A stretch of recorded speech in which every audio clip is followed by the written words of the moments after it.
स्वागत है आप सभी का हमारे इस चैनल पर। आज हम जो जियोग्राफी की श्रृंखला स्टार्ट किए हैं उसी का नेक्स्ट हम लोग आगे पढ़ेंगे। आज के जो क्लास है वो बहुत ही इंटरेस्टिंग होगा, तो जो लोग क्लास देखेंगे पूरा देखेंगे ताकि बहुत कुछ बातें नहीं होगी जो समझ में आएगा आज हम आप लोगों को भी। चलिए देखिए, हमने जो पढ़ाया था आंतरिक ग्रहों को हमने पढ़ा दिया था। 4 आंतरिक ग्रह कौन होते हैं? तो जो बुध, शुक्र, पृथ्वी और मंगल, इन चारों ग्रहों को हम लोग आंतरिक ग्रह कहते हैं या चट्टानी ग्रह भी कहते हैं। उसके बाद जो होते हैं जो 4 ग्रह है, बृहस्पति है, शनि है, अरुण है, वरुण है, इनको हम लोग बाह्य ग्रह बोलते हैं या फिर गैसीय। ये गैसीय अवस्था में है, जबकि अंदर के जो चारों ग्रह हैं वो क्या है? वो ठोस अवस्था में है। जैसे मैंने बनाया है यहाँ पर, ये सूर्य है, इसके अंदर के ये जो 4 ग्रह हैं ये आंतरिक ग्रह कहलाते हैं। ये चारों क्या कहलाते हैं? आंतरिक ग्रह। ये जो 4 बाद के हैं ये क्या कहलाते हैं? बाह्य ग्रह। ये चारों गैसीय अवस्था में है, जबकि अंदर के चारों क्या है? ठोस अवस्था में है। आज ये खत्म हो जाएगा वीडियो जो हमने स्टार्ट किया था खगोल विज्ञान, तो उसी में आज कुछ बातें बचे हुए हैं उसको हम समझा देते हैं आज। जैसे इसमें एक शब्द आता है खगोलीय दूरी। खगोलीय दूरी जिसे इंग्लिश में कहते हैं एस्ट्रोनॉमिकल डिस्टेंस बोला जाता है, एस्ट्रोनॉमिकल डिस्टेंस। तो देखिए, सूर्य से पृथ्वी की जो जितनी दूरी होती है, पृथ्वी की सूर्य से जितनी दूरी होती है उसे हम लोग क्या कहते हैं? एक खगोलीय दूरी। यानी ये सूर्य है, सूर्य से पृथ्वी की जितनी दूरी होती है औसतन कितनी है? 149 मिलियन किलोमीटर दूर है। 149 मिलियन किलोमीटर दूर है, इसे हम कहते हैं एक खगोलीय दूरी। अगर किसी पिंड की सूर्य से किसी पिंड की दूरी लगभग जो एक खगोलीय दूरी है, इतनी दूरी है, तो इस दूरी को हम लोग बोलते हैं गोल्डीलॉक जोन। इस जोन को क्या बोलते हैं? Goldilock zone. आप सभी के मन में एक सवाल आता होगा कि क्या पृथ्वी के सिवा कहीं और जीवन संभव है? आपके मन में ये सवाल आता होगा ना कि क्या पृथ्वी के सिवा किसी अन्य पिंड पे जीवन है? तो हो सकता है, क्योंकि हमने बताया कि अरबों तारे हैं, अरबों गैलेक्सी हैं, अरबों तारे हैं, तो अरबों तारों के पास अपने कई उपग्रह भी हैं। उन ग्रहों में से एक अनुमान लगाया जाता है कि जिसकी दूरी, ऐसे ग्रह जिनकी दूरी किसी तारे से गोल्डीलॉक जोन में होंगे। गोल्डीलॉक जोन मैंने बताया ना कि सूर्य से जो पृथ्वी की जो दूरी है, यानी किसी तारे से उसकी जो ग्रह की दूरी है लगभग वो एक खगोलीय दूरी के बराबर हो, उसे कहते हैं गोल्डीलॉक जोन।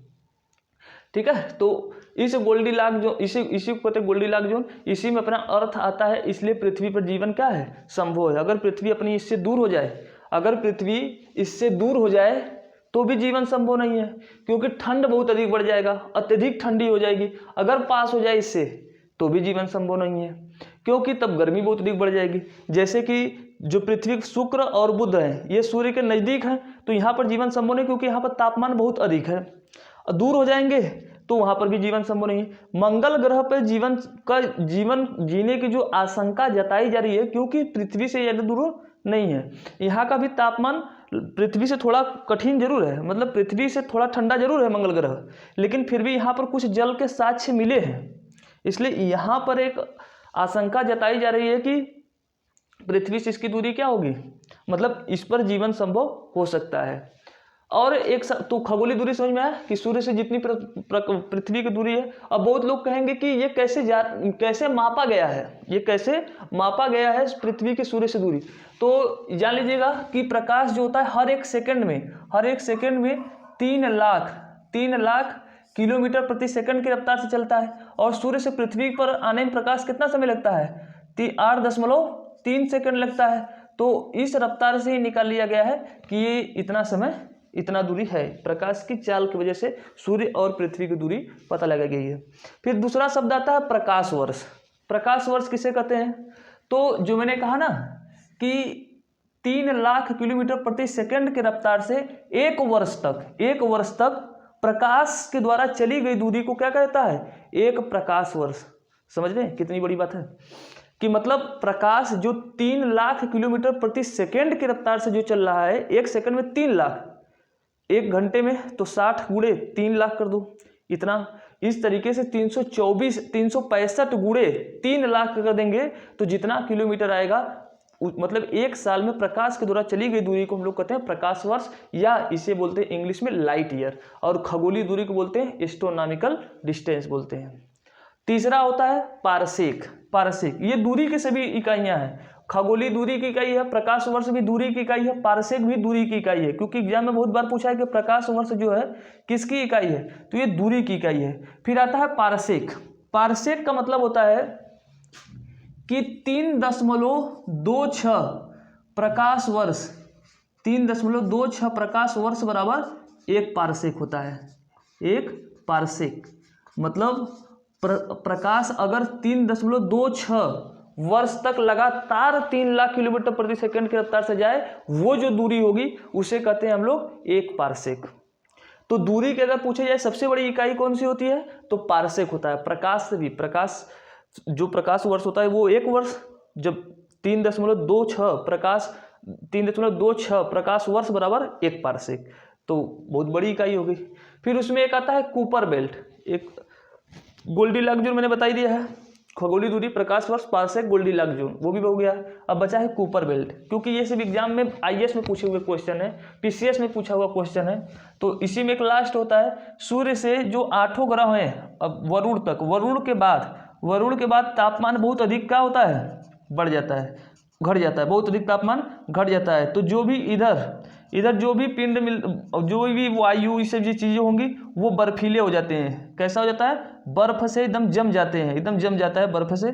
तो जो बहुत ठंडा जगह होता है, यानी वरुण ग्रह के बाद का जो जोन होता है जिसमें जो पिंड मिलते हैं वो बर्फीले पिंड मिलते हैं, इस बेल्ट को ही कहा जाता है कूपर बेल्ट। इस बेल्ट को ही क्या कहा जाता है, कूपर बेल्ट माना जाता है कि ये जो टूटे हुए तारे दिखाई देते हैं हमें, इसी कूपर बेल्ट से कोई पिंड जब कभी दूसरे ग्रहों के अंतर्गत आ जाता है, उसकी गुरुत्वाकर्षण के अंतर्गत आ जाता है, तो वही घर्षण के कारण चमकने लगता है, जलने लगता है, तो उसी को हम लोग कहते हैं टूटा हुआ तारा। तो कूपर बेल्ट याद है, इसकी खोज जो है कूपर महोदय ने की थी, इसलिए इसका नाम रखा गया था कूपर बेल्ट। ठीक है, तो इतनी बातें समझ में आई होगी आप लोगों को। कोई जीवन कहाँ पर संभव है, तो यानी कि जब हम सूर्य से अगर गोल्डीलॉक्स जोन में आता होगा कोई पिंड, तो अभी तक मानव ने गोल्डीलॉक्स जोन में कम से कम हजारों की संख्या में ग्रहों की खोज कर ली है, दूसरे तारों की, लेकिन अभी तक उन पर जाके जांच पड़ताल नहीं किया गया है, क्योंकि अभी तक हमारे पास वैसा रॉकेट बना ही नहीं है कि हम उतना दूर तक जा पाए। लेकिन फिर भी सैटेलाइट के माध्यम से खोजबीन चल रहा है कि किसी ग्रह पर क्या हो, जीवन खोज लिया जाए, तो उनसे इंटरेक्ट किया जाए। कुछ लोग कहते हैं कि अमेरिका ने ऐसा कर लिया है, पता नहीं अब लेकिन किया नहीं होगा। अमेरिका ऐसा किया होता तो सब तक सभी को पता चली गया होता। चलिए अब हम लोग आते हैं बाहरी ग्रह पे, जिसे कहते हैं बृहस्पति। इसे क्या कहते हैं, बृहस्पति। तो बृहस्पति और किन गैसों से मिलकर बना है, तो हाइड्रोजन और हीलियम से। बृहस्पति किन गैसों से मिलकर बना है, हाइड्रोजन और हीलियम से बना हुआ है, क्योंकि मैंने कहा ना ये गैसीय गैस है। जो बाहरी चारों ग्रह ये कैसी है, गैसीय ग्रह है। इनमें आपको फेंक दिया जाए तो अब जमीन नहीं आएगा, आपको नीचे अब धंसते चले जाएंगे, क्योंकि गैसीय ग्रह है वो। यहाँ पर वायुमंडलीय दबाव जो है वो कितना है, 1 करोड़ गुना अधिक है पृथ्वी से। इसका जो वायुमंडलीय दाब है वो पृथ्वी की अपेक्षा कितनी है, 1 करोड़ गुना अधिक। आपको मैं एक अमेजिंग बात बता रहा हूँ, जैसे बहुत से लोग सोचते हैं कि हम बृहस्पति ग्रह पर जाके क्या करेंगे, जीवन यापन करेंगे।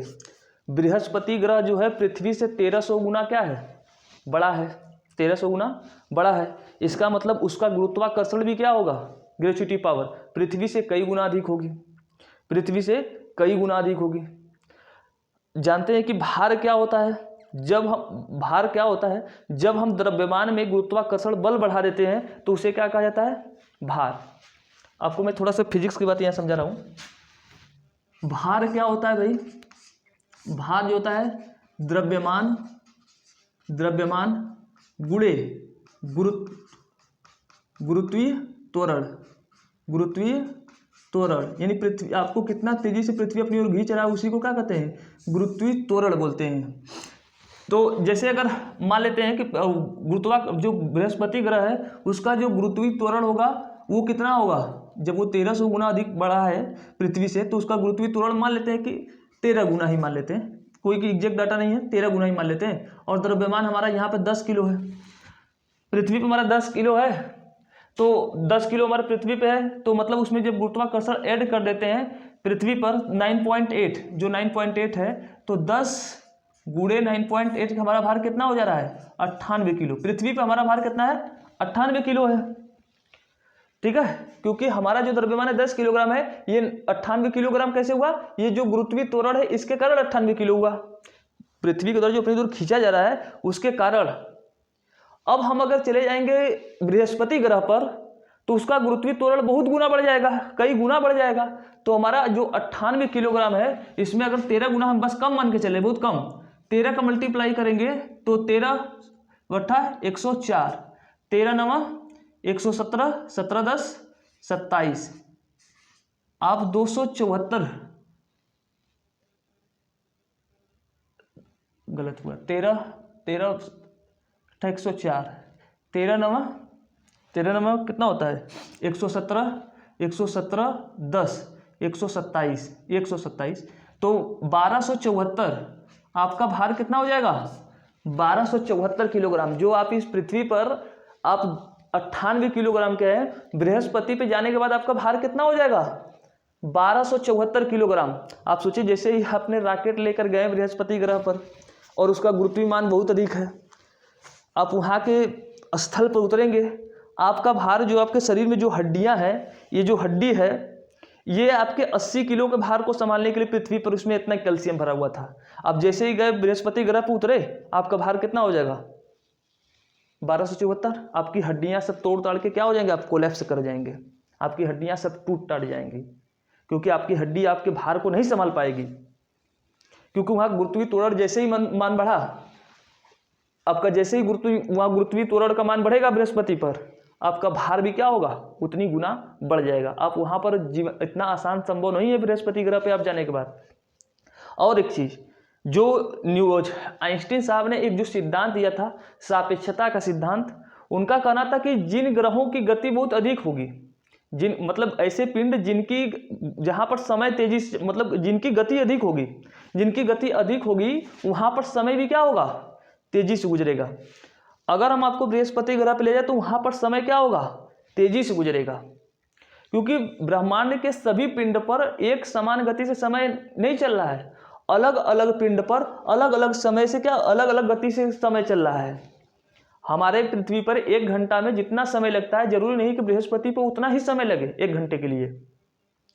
तो जब मान लेते कि जैसे हमारी पृथ्वी पर 1 घंटा के लिए 60 मिनट लग रहा है, हो सकता है 1 दिन के लिए 24 घंटे लग रहा है, हो सकता है कि बृहस्पति पर वही 1 दिन 4 दिन के बराबर हो, क्योंकि वहाँ पर समय तेजी से गुजर रहा है ना बृहस्पति पर। तो यहाँ पर आपने एक साल यहाँ पर अपने गुजारेंगे और वही 1 साल वहाँ पर गुजारेंगे तो 4 साल के बराबर हो जाएगा। बृहस्पति पर 1 साल कितने बराबर हो जाएगा 4 साल पर हो जाएगा। आपके शरीर में की जो कोशिकाएं हैं इनमें बदलाव कितने साल के बराबर होगा 4 साल का बराबर होगा बदलाव, बृहस्पति पे 4 साल का। अब ऐसे समय में 2 मित्र मान लेते हैं कि 20-20 साल के हैं, अब एक व्यक्ति चला गया बृहस्पति ग्रह पर और एक ये पृथ्वी पर गया, ये 23 साल का 3 साल बाद, ये 23 साल में थोड़ा बहुत इसमें बदलाव दाढ़ी मूंछ आए होंगे, और उस बृहस्पति पर वो गया था उतने में कितने साल गुजर गए 4-12 साल गुजर गए, उसके शरीर में बदलाव 32 साल को हो गया होगा। अब वो पृथ्वी पे आएगा तो उसका मित्र उसको चीनेगा ही नहीं कि ये तो बुजुर्ग हो गया मेरे आगे, क्योंकि समय वहाँ पर तेजी से गुजर रहे हैं, अलग अलग पिंड पर अलग अलग गति से समय गुजर रहे हैं। ठीक है, ये बात समझाना चाहते थे आइंस्टीन साहब, जो उन्होंने सापेक्षता का सिद्धांत दिया था, समय की सापेक्षता, रिलेटिविटी ऑफ टाइम जिसे कहा जाता है। अब आते हैं हम लोग बृहस्पति ग्रह पर। इसका वायुमंडलीय दबाव 1 करोड़ गुना अधिक पृथ्वी से है। मतलब अब जाएंगे क्योंकि उसका गुरुत्वीय मान बहुत अधिक है, गुरुत्वीय मान अधिक है तो सिंपल सा मतलब है कि वो वायु को अधिक तेजी से खींच रहा है अपनी ओर, तो वायुमंडलीय दाब क्या हो जाएगा बढ़ जाएगा। आप वहाँ पर जाकर खड़े होंगे तो लगेगा कि आपके ऊपर किसी ने 10 कुंटल का भार रख दिया है, वायुमंडल का दाब इतना अधिक है, वहाँ पर आप जाएंगे खड़ा होंगे तो लगेगा किसी ने 1 कुंटल का भार रखकर आपको दबा रहा है, आपको वैसे ही भारी बोझ लगेगा, क्योंकि बहुत अधिक वहाँ पर वायुमंडलीय दाब है। आप किसी चीज़ को वहाँ पर पकाना चाहेंगे तो जल्दी पकेगा भी नहीं, क्योंकि वायुमंडलीय दाब इतना ज़्यादा है, नहीं पक जाएगा लेकिन जलवाष्प में नहीं बदलेगा। इसके पास उपग्रह कितने हैं 79, कितने उपग्रह हैं 79, जो इनमें सबसे प्रमुख है नामी है गैनीमेड। ये पूछा जाता है कि सबसे बड़ा जो उपग्रह है उसका नाम क्या है गैनीमेड, वो भी किसके पास है बृहस्पति के पास है। गैनीमेड ये बुध ग्रह से भी बड़ा उपग्रह है, इसका गैनीमेड जो है ये बुध ग्रह जो नहीं है उससे भी बड़ा इसका उपग्रह है। और उसके बाद जो दूसरा प्रसिद्ध उपग्रह है जिसका नाम है यूरोपा, तो गैनीमेड और यूरोपा ये बहुत प्रसिद्ध उपग्रह है। फिर उसके बाद पलायन वेग। पलायन वेग क्या होता है भाई? पलायन वेग कितना है? 59.64 किलोमीटर प्रति सेकेंड। जैसे अपना पृथ्वी है, अगर आपने कोई पिंड जो है आप इस पृथ्वी से 11.2 किलोमीटर प्रति सेकेंड की रफ्तार से अगर आपने फेंका आकाश की ओर, 1 सेकेंड में 11.2 किलोमीटर की रफ्तार से आपने पृथ्वी से कोई चीज ऊपर फेंका, वो पृथ्वी पे दोबारा लौट के नहीं आएगा, क्योंकि वो पृथ्वी का जो अपना कक्षा है उस कक्षे से वो क्या हो जाएगा? बाहर निकल जाएगा। अगर आपकी किसी से दुश्मनी हो, उसको पकड़िए और पकड़ के 11.2 किलोमीटर की रफ्तार से फेंक दीजिए, वो पृथ्वी पे कभी नहीं आएगा, वो कभी आएगा ही नहीं, क्योंकि हमारे उस पृथ्वी कक्षे से क्या हो जाएगा? बाहर निकल जाएगा। इसी को कहते हैं पलायन वेग, यानी कि ऐसी रफ्तार जिससे पृथ्वी के कक्षे से क्या हो जाए? बाहर निकल जाए। अगर आपको बृहस्पति पे जाएंगे तो जो 11.2 पृथ्वी का पलायन वेग है वहाँ पर बढ़ जाएगा, क्योंकि उसकी गुरुत्वाकर्षण पावर अधिक है।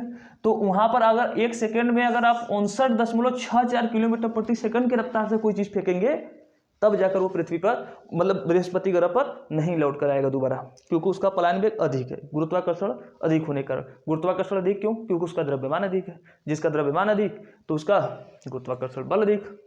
ठीक है, इस पर क्या है? विशाल लाल धब्बे वाला ग्रह, मतलब ये क्वेश्चन पूछा जाएगा, ऐसा कौन सा ग्रह है जिस पर विशाल मतलब बहुत बड़े बड़े लाल धब्बे हैं, लाल कलर के धब्बे हैं? तो वो है बृहस्पति। बृहस्पति ग्रह एक ऐसा ग्रह है जिस पर बड़े बड़े लाल धब्बे हैं। ठीक है, तो ये हम लोगों ने बात कर ली बृहस्पति के बारे में। बृहस्पति के बारे में कहानियाँ खत्म होगी। ये तो पता ही है कि सबसे बड़ा ये क्या है? ग्रह है। फिर उसके बाद है शनि ग्रह के बारे में पढ़ना पड़ता है। इसे पीला ग्रह भी कहा जाता है। एग्जाम में पूछा है कि पीला ग्रह किसे कहा जाता है, तो शनि को ही कहा जाता है पीला ग्रह। ये किससे मिलकर बना है? हाइड्रोजन और नाइट्रोजन से। हाइड्रोजन सब में कॉमन है क्योंकि सूर्य से उत्पन्न हुए हैं, तो ये हाइड्रोजन और नाइट्रोजन से बना है। यह अपनी वलय के लिए प्रसिद्ध है। जो ग्रह सुना है ना, उसके देखे होंगे अगर आपने ग्रह, तो उसके चारों ओर क्या बनता है? एक बड़ा सा ये जो छल्ले बने होते हैं, इसी को कहते हैं वलय। गोलाकार जो संरचना बनी होती है उसे कहते हैं वलय। तो यह अपनी वलय के लिए जाना जाता है। इसके चारों ओर क्या मिलता है? वलय। इसका पलायन वेग कितना है? 32 किलोमीटर प्रति सेकंड। मतलब इसको 1 सेकंड में किसी चीज़ को 32 किलोमीटर की रफ्तार से फेंकोगे तो वो शनि ग्रह पर लौटकर नहीं आएगा। इसका भी द्रव्यमान अधिक है, इसलिए इसका भी पलायन वेग अधिक होगा। इसके पास उपग्रह कितने हैं? 82। सबसे अधिक उपग्रह किसके पास है? तो शनि के पास है। और इसका जो सबसे प्रसिद्ध उपग्रह है उसका नाम है टाइटन। पूछा गया है कई बार कि टाइटन उपग्रह जो है किस ग्रह का है, तो वो है शनि। सबसे अधिक उपग्रह इसके पास है। इसका जो सबसे प्रसिद्ध उपग्रह है उसका नाम टाइटन। ये दूसरा सबसे बड़ा क्या है? उपग्रह है और सबसे प्रसिद्ध भी है। फिर एक और क्वेश्चन है, नंगी आंख से देखा जाने वाला आखिरी ग्रह। अगर आप पृथ्वी पर है और पृथ्वी से सबसे आखिरी ग्रह जो आप देख सकते हैं नंगी आंख से, नंगी आंख मतलब खुली आंखों से जो देख सकते हैं आखिरी ग्रह कौन है? वो शनि है। क्या है? शनि। अगर इस शनि ग्रह का द्रव्यमान मतलब इसका जो डेंसिटी जो घनत्व है वो इतना कम है कि लिया करके अगर आप शनि ग्रह को यहाँ के महासागरों में फेंक देंगे वो डूबेगा भी नहीं, क्योंकि गैसीय है, गैसीय अवस्था में, तो डूबेगा कहाँ से? हल्का है पानी से। पानी से क्या है? ये हल्का है। फिर उसके बाद नेक्स्ट जो आता है अरूण। क्या है? अरूण ग्रह। शुक्र और अरूण पूर्व से पश्चिम की ओर परिक्रमा करते हैं सूर्य की। ये क्वेश्चन कई बार ये भी पूछा गया है कि ऐसे कौन से 2 ग्रह हैं जो सूर्य का चक्कर पूर्व से पश्चिम की ओर लगाते हैं। जैसे ये सूर्य है, सूर्य का अधिकतर जो ग्रह है जो 8 है उनमें से 6 जो हैं वो पश्चिम से पूर्व की ओर चक्कर लगाते हैं, पश्चिम से पूर्व की ओर चक्कर लगाते हैं। लेकिन शुक्र और अरूण ये 2 ऐसे ग्रह हैं जो पूर्व से पश्चिम की ओर चक्कर लगाते हैं। इसका मतलब हुआ कि अगर आप जाएंगे शुक्र पर और जाएंगे अरूण ग्रह पर तो आपको जो सुबह होगी वो पश्चिम से सूर्य उगता हुआ दिखाई देगा और पूर्व में ढलेगा। अपने पृथ्वी पे क्या है? पूर्व में उगता है, पश्चिम में ढलता है, क्योंकि हमारी पृथ्वी जो है वो पश्चिम से पूर्व की ओर नाच रही है। जब पश्चिम से पूर्व की ओर नाच रही है तो इसका मतलब सूर्य पूर्व में निकलता है और पश्चिम में डूबता है। और जब आप जाएंगे अरूण पर और शुक्र पर तो आपको सूर्य पश्चिम में उगेगा और पूर्व में डूबेगा। नहीं समझ में आ रहा है तो ऐसे समझिए ना, जैसे आप कभी किसी ट्रेन में जाते हैं या बस में जाते हैं तो लगता है कि ट्रेन बस नहीं भाग रहा है बल्कि पेड़ भाग रहा है, ऐसा देखने में लगेगा आपको। तो जस्ट उसी प्रकार समझ लीजिए कि जो सूर्य है वो अपनी जगह स्थिर है, हमारी पृथ्वी उसका चक्कर लगा रही है। तो हम पश्चिम की ओर जब पूरब की ओर चक्कर लगाएंगे तो हमें लगेगा कि सूर्य क्या हो रहा है, पश्चिम की ओर भाग रहा है। तो इसका मतलब हम लोग पश्चिम की ओर पूरब की ओर चक्कर लगा रहे हैं, तो सूर्य पूरब से निकल कर पश्चिम की ओर भाग रहा है। आप इन दोनों पे जाएंगे तो इसका जस्ट उल्टा हो जाएगा। ठीक है, इन ऐसे अरूण ग्रह और वरुण के बारे में ज़्यादा नहीं पढ़ना पड़ता, लेकिन फिर भी मैंने बता दिया, शुक्र और अरूण पूर्व से पश्चिम की ओर चक्कर लगाते हैं। यह भी वलयकार है, वलयकार है। जैसे शनि ग्रह है, शनि ग्रह के चारों ओर छल्ले पाए जाते हैं ना, ये वलय। इसी प्रकार से अरूण ग्रह के भी आसपास क्या मिलते हैं, वलय मिलता है, वलय मिलता है। फिर उसके बाद आता है वरुण ग्रह। ये सबसे ठंडा ग्रह है क्योंकि सबसे दूर है, सूर्य से सबसे दूर है वरुण। जब वरुण सबसे दूर है तो इसका मतलब सबसे ठंडा ग्रह है और सबसे दूर भी है। यह हाइड्रोजन प्लस हीलियम से ये भी बना है क्योंकि ग्रह गैसीय ग्रह है। यह हरा ग्रह है, ये पूछा गया है क्वेश्चन कि कौन सा ग्रह जो है जिसे हरा ग्रह कहा जाता है, तो वो है वरुण। सबसे आखिरी वाला जो ग्रह है इसे हरा ग्रह कहा जाता है। तो इतनी कुछ बातें थी जो ग्रहों के बारे में, ये हमने समझा दिया है आप लोगों को। अब कुछ बातें हैं जो कि हम लोग स्टार्ट करेंगे आगे जियोग्राफी में। इंडियन जियोग्राफी अभी स्टार्ट करेंगे। पहले इंडिया की मैपिंग हम लोग पढ़ेंगे आगे, जैसे पहाड़, झील, झरने, चट्टान, नदियाँ, इन सब चीज़ों के बारे में पढ़ेंगे। फिर उसके बाद उसके आगे की चीज़ों को हम लोग पढ़ेंगे। तो सभी को धन्यवाद, गुड नाइट और बाय।